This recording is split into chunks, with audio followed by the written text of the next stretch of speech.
trends highlight the increasing importance of attracting and retaining top talent, developing strong leadership capabilities, and building resilient organizations that adapt to change. First, I would like to say that SMEs are the backbone of Canadian landscape 100%. In fact, I think it is about 98 to 99% of all businesses in Canada. Proactive leadership development is essential for building a strong organizational foundation. If we start by developing things like emotional intelligence before our mindset, it's like building castles on sand. The thing we need to do is really to get our minds right. If you are investing in your people, then remember that attracting and developing top talent is crucial for long-term success.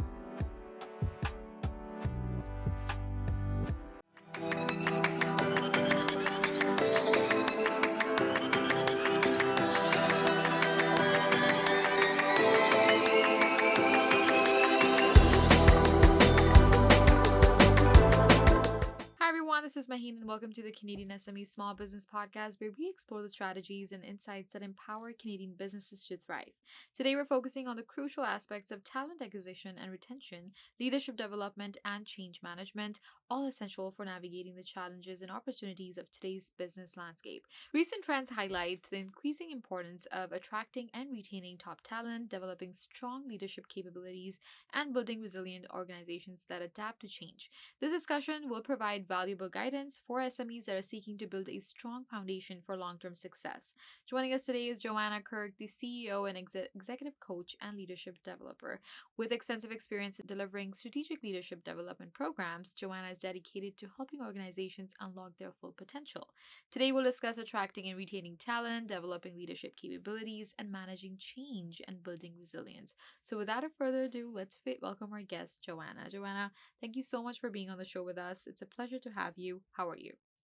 Thank you so much for having me. I'm genuinely excited to be here doing great. Thanks so much. Thanks, Joanna. Your expertise in leadership development is highly relevant for our listeners today. So let's really start by exploring the challenges and opportunities in attracting and retaining talent because SMEs, they often struggle to compete with larger companies for talent. How can they leverage their strengths like flexibility, purpose-driven cultures, and tight-knit teams to become magnetic workplaces? Great question. First, I would like to say that SMEs are the backbone of Canadian landscape 100%. In fact, I think it is about 98 to 99% of all businesses in Canada. And it's the sexy place to be because they're agile, they're nimble, and they have really great growth opportunities. So putting that forward is really relevant and important. And I think a lot of people feel like a small fish in a very big pond in the large organizations. And so to be able to join an SME and to be able to make a big splash in that pond is really quite cool. Now, it does depend on the culture and it depends on the leadership. So one of the things that I would say for attraction and retention is make sure that you're paying attention to the culture. Right. And what I mean by that is making sure to set your mission, vision, and also your values in a way that's attractive, but also authentic to the leadership there. So if you as founders are starting a company and chat GBT, what are the cool leading trending values today, but it's not really part of who you are, then it's going to feel very inauthentic and people are going to sniff that out. But if a top talent candidate were to come and approach you and talk about, what is the company all about? And you were able to very genuinely say how you walk the talk. And then perhaps maybe I meet with somebody else in the small, medium-sized enterprise and be able to talk with them to say, how is it really around here? And for them to be able to say there's opportunity, you are listened to, and you belong and you matter, well, that's going to make a huge difference in terms of attracting and also retaining that top talent. Wow. No, you're right. That's a very insightful approach. And emphasizing the unique advantages of working for an SME is crucial. And I think that kind of talent strategy is very valuable for our listeners. Now, building on the theme of talent development, Joanna, let's discuss the importance of investing in leadership capabilities because investing in leadership at all levels strengthens the foundation of any organization. And tell us, what is the importance of early investment in leadership development, even at the team lead or supervisor level? And what are the potential consequences of neglecting this development? Funny story. So I've worked for a lot of large organizations as well. And in those large organizations, they tend to have great infrastructure for leaders of leaders or the executive development. And that's great. Keep that up. At the same time, when I go in and I do my leadership development at those levels, the number one thing people say to me is, Joanna, this is great, but where were you 5 or 10 years ago in my journey, in my pathway with this organization? Because maybe I was an amazing technical contributor and then I'm promoted, expected to already know and understand leadership. And the consequence of not investing in people sooner is really a breakdown in the culture, a breakdown in fostering your and growing your talent at all levels. So I would say the best time to do development would be yesterday, and the second best time would be today, Right. and not to ignore that in a small and medium-sized enterprise, that really you're fostering talent and leadership at all levels. You want people to feel empowered to make decisions, to be able to have that psychological safety to speak up and to feel like a team leader and to really make a mark and be able to contribute. So I would say the best time is now, and the consequences are huge in not doing so. And we can take a look at multiple levels in the organization. Right. It all matters. Now, Joanna, that's a very important point. I mean, proactive leadership development is essential for building a strong foundational organizational foundation. And I think that kind of forward thinking approach is very, very commendable. Listeners, if you are investing in your people, then remember that attracting and developing top talent is crucial for long term success. Now let's get back to our conversation with Joanna and explore how to manage change and build resilience. Now let's shift our focus to the ability of organizations to adapt to change and overcome challenges, because resilience and adaptability, they're so crucial in today's fast-paced evolving business world. And developing mindset, emotional intelligence, and communication skills, they can help teams navigate the change and remain strong through uncertainty. Um, Joanna, in today's rapidly changing business environment, how can mindset, emotional intelligence, and communication skills be developed to strengthen resilience and adaptability within teams? I love this question. It's so pertinent. You know, all of us are facing so much uncertainty and change right now, I would suggest. And funny enough, in my career, I started in high tech doing leadership development. And it was during the boom and the bust of high tech in the year 2000, where 30-year-olds thought they were going to be retiring shortly because they were doing so well. And then all of a sudden, you know, like the Black Swan event took place. Right. Fast forward to entering financial services, and once again, the subprime crisis hit, and again, change and uncertainty to a level that was unprecedented. Mhm. And then it was the pandemic.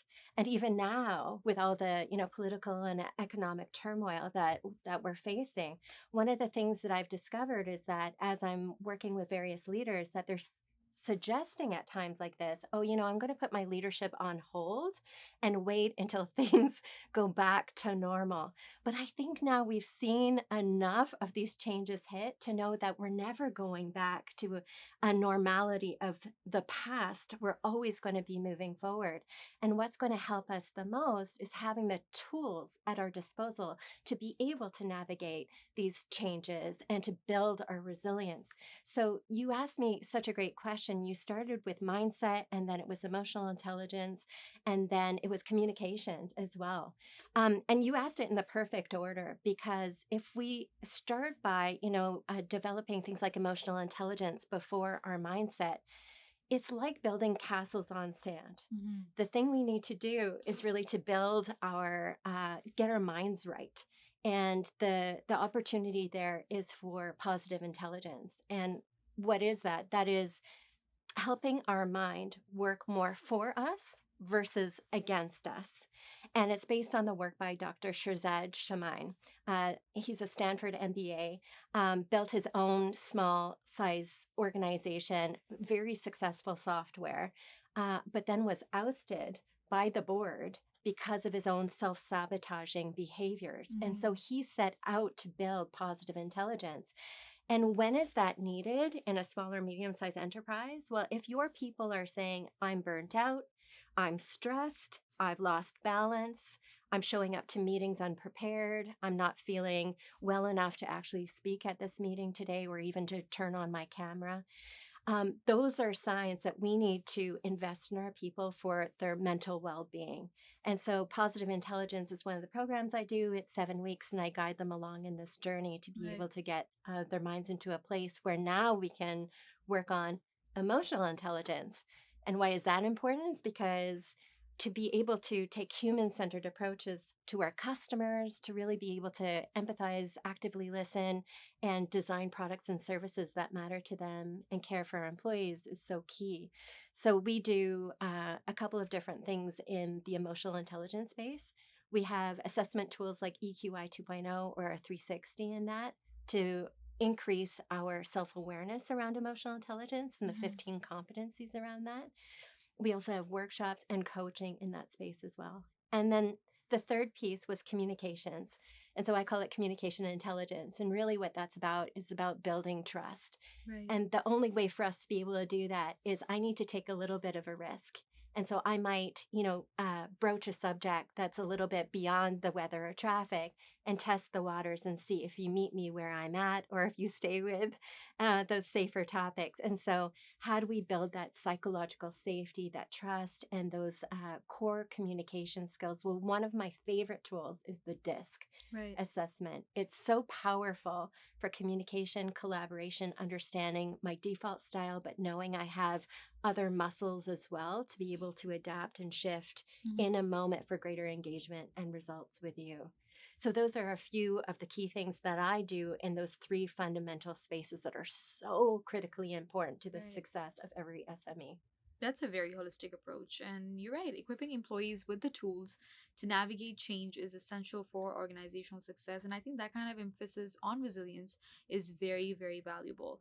Now, Joanna, you have an extensive experience in leadership and development and coaching as well. So let's explore your expertise here.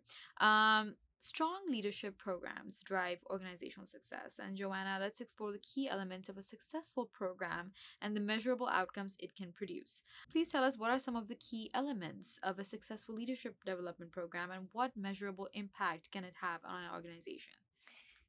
Perfect question. I think that every business leader needs to inspect their investments and make sure that they're going to be generating the ROI that is expected. And so, what the research has shown is that when we do invest in effective leadership development, that the ROI is 7 times that of the investment itself.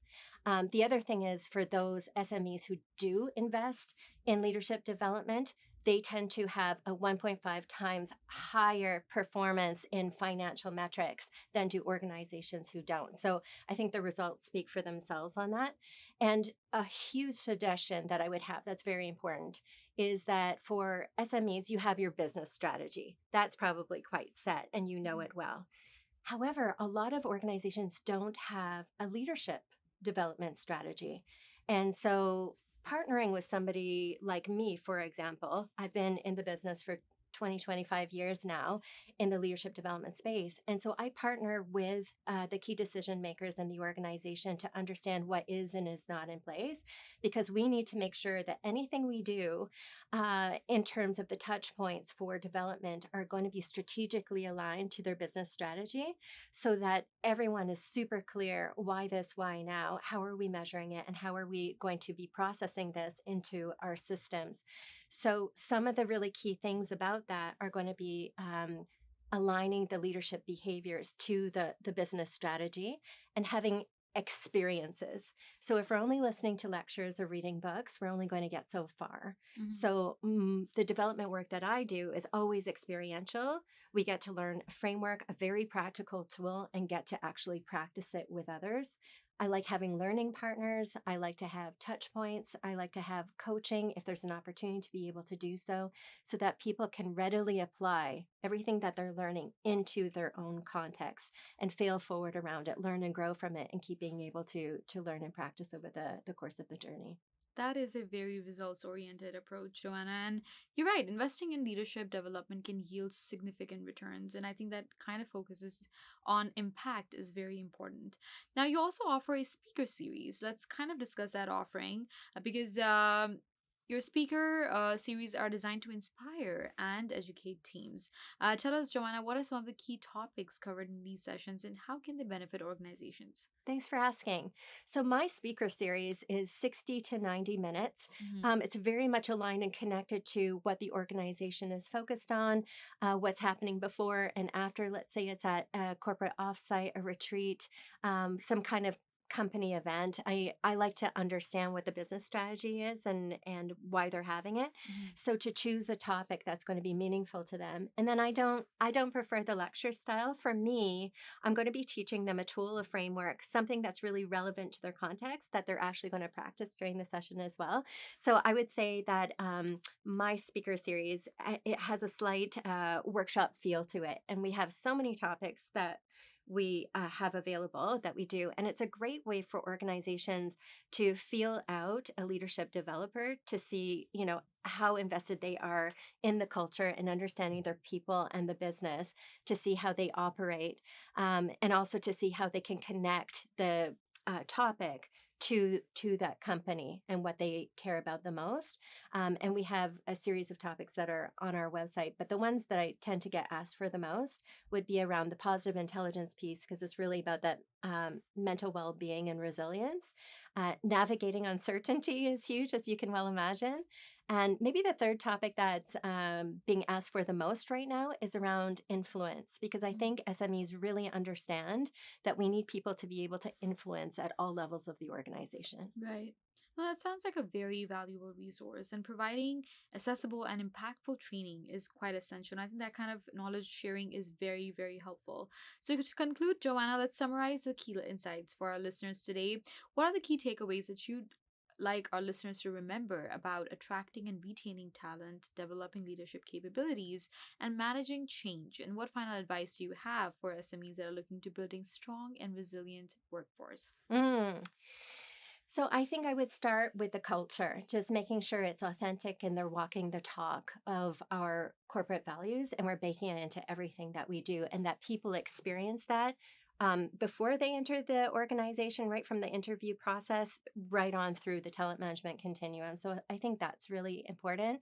Making sure that people feel that sense of belonging. And how do we do that? It's really by having great leadership and leaders who actually care about the human beings they're working with, and that they find out about those human beings, what they aspire to, what they care about, what their motivations are, and that way we can ensure that the opportunities really exist, even if it's not by title. It might be by exposure or transferability of skills to new opportunities. So great leadership and really caring about the human beings. And then I would say potentially partnering with a leadership development company like mine that's not too big, it's not too small. I have 15 coaches and facilitators on my team with multiple languages and enough of a diverse, broad range of leadership tools where SMEs can partner with me at the right price point, to be able to get entrenched with their organization, so that somebody like me can really get to know their culture, their business strategy, leadership development strategy, and be able to do the right experiences at the right time for maximum impact. Thank you so much, Joanna, for sharing your expertise and your insights with us today. I mean, your practical approach and your dedication to leadership development is truly, truly valuable for our listeners today. And we really, really appreciate your time that you took out to join us today. Thank you. Thank you so much. And that was an insightful conversation with Joanna Kirke, the CEO and executive coach at Leadership Developer, and on attracting and retaining talent, developing leadership capabilities, and building resilient organizations. Her expertise provides valuable guidance for businesses that are aiming to thrive in today's competitive and dynamic environment. Again, thank you for tuning in and for your continued support. Be sure to subscribe to our podcast for more expert insights and resources that can help your business thrive. You can also visit our website, CanadianSME.ca, for valuable information and tools. A special thank you to our podcast partners, RBC, UPS, IAG, and Google, for their ongoing commitment to empowering small businesses in Canada. Until next time, please keep innovating and striving for success. We'll see you in the next episode.